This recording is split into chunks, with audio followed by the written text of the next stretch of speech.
अग्नि पुराण ज्ञान का विशाल भंडार है। स्वयं अग्निदेव ने इसे महर्षि वशिष्ठ को सुनाते हुए कहा था, आग्नेय पुराणेस्मिन् सर्वा विद्या प्रदर्शिता, अर्थात अग्नि पुराण में सभी विद्याओं का वर्णन है। आकार में लघु होते हुए भी विद्याओं के प्रकाशन की दृष्टि से यह पुराण अपना विशिष्ट महत्व रखता है। इस पुराण में 383 अध्याय हैं।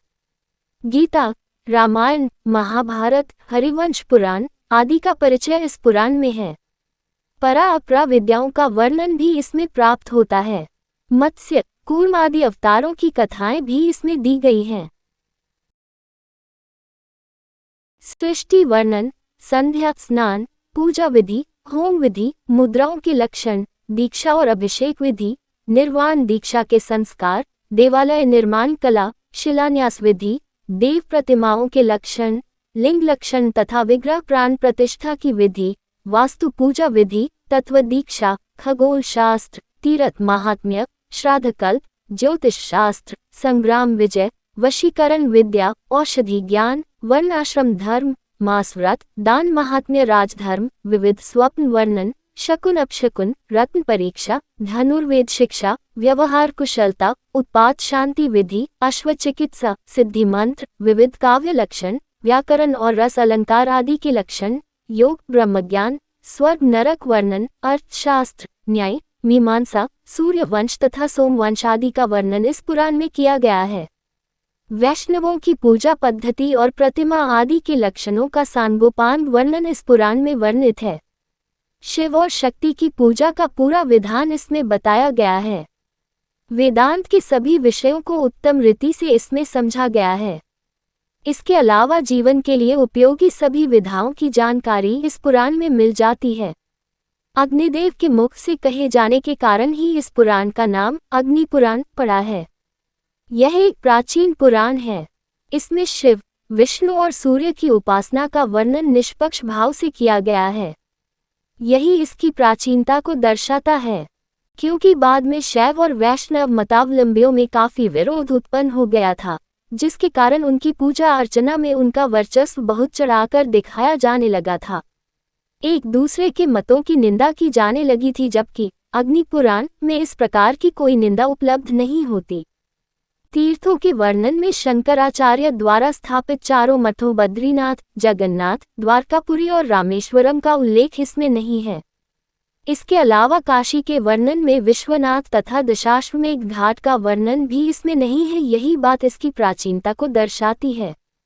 विषय सामग्री की दृष्टि से अग्नि पुराण को भारतीय जीवन का विश्वकोश कहा जा सकता है। पुराणों के पांचों लक्षणों सर्ग, प्रतिसर्ग, राजवंश, मनवंतर और वंशानुचरित आदि का वर्णन भी इस पुराण में प्राप्त होता है, किंतु इसे यहाँ संक्षेप रूप में दिया गया है।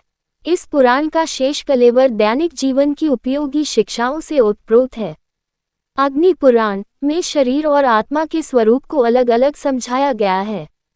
इंद्रियों को यंत्र मात्र माना गया है और देह के अंगों को आत्मा नहीं माना गया है। पुराणकार आत्मा को हृदय में स्थित मानता है। ब्रह्म से आकाश, आकाश से वायु, वायु से अग्नि, अग्नि से जल और जल से पृथ्वी होती है। इसके बाद सूक्ष्म शरीर और फिर स्थूल शरीर होता है। अग्नि पुराण ज्ञान मार्ग को ही सत्य स्वीकार करता है। उसका कहना है कि ज्ञान से ही ब्रह्म की प्राप्ति संभव है, कर्मकांड से नहीं। ब्रह्म की परम ज्योति है जो मन, बुद्धि, चित्त और अहंकार से भिन्न है। जरा, मरण, शोक, मोह, भूख प्यास तथा स्वप्न सुषुप्ति आदि से रहित है। इस पुराण में भगवान का प्रयोग विष्णु के लिए किया गया है, क्योंकि उसमें भक्त से भर्ता के गुण विद्यमान हैं और ग से गमन अर्थात प्रगति अथवा सृजनकर्ता का बोध होता है। विष्णु को सृष्टि का पालनकर्ता और श्रीवृद्धि का देवता माना गया है। भक्त का पूरा अर्थ ऐश्वर्य, श्री, वीर्य, शक्ति, ज्ञान, वैराग्य और यश होता है, जो कि विष्णु में निहित है। वान का प्रयोग प्रत्यय के रूप में हुआ है, जिसका अर्थ धारण करने वाला अथवा चलाने वाला होता है, अर्थात जो सृजनकर्ता पालन करता हो, श्रीवृद्धि करने वाला हो, यश और ऐश्वर्य देने वाला हो, वह भगवान है। विष्णु में ये सभी गुण विद्यमान हैं। अग्नि पुराण ने मन की गति को ब्रह्म में लीन होना ही योग माना है।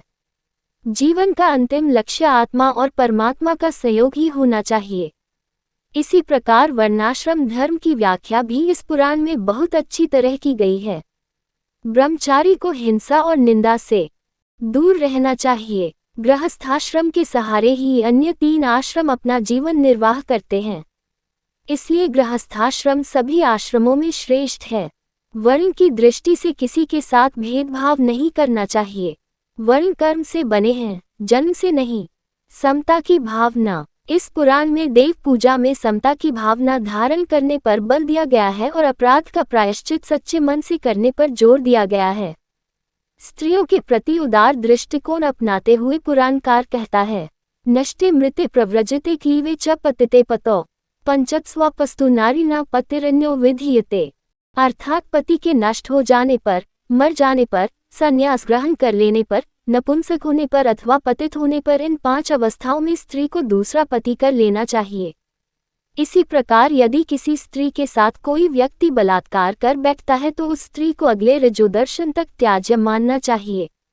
रजस्वला हो जाने के उपरांत वह पुनः शुद्ध हो जाती है, ऐसा मानकर उसे स्वीकार कर लेना चाहिए। राजधर्म की व्याख्या करते हुए पुराणकार कहता है कि राजा को प्रजा की रक्षा उसी प्रकार करनी चाहिए जिस प्रकार कोई गर्भिणी स्त्री अपने गर्भ में पल रहे बच्चे की करती है।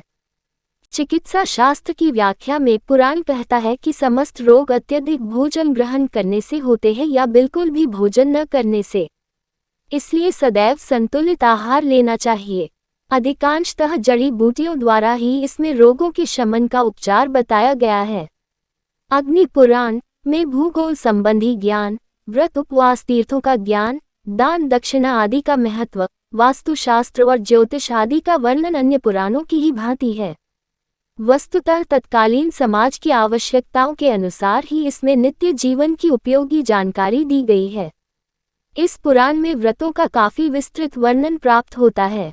व्रतों की सूची तिथि, वार, मास, ऋतु आदि के अनुसार अलग अलग बनाई गई है। पुराणकार ने व्रतों को जीवन के विकास का पथ माना है। अन्य पुराणों में व्रतों को दान दक्षिणा का साधना मात्र मानकर मोह द्वारा उत्पन्न आकांक्षाओं की पूर्ति का माध्यम बताया गया है, लेकिन अग्नि पुराण में व्रतों को जीवन के उत्थान के लिए संकल्प का स्वरूप माना गया है। साथ ही व्रत उपवास के समय जीवन में अत्यंत सादगी और धार्मिक आचार विचार का पालन करने पर भी बल दिया गया है। अग्नि पुराण में स्वप्न विचार और शकुन अपशकुन पर भी विचार किया गया है।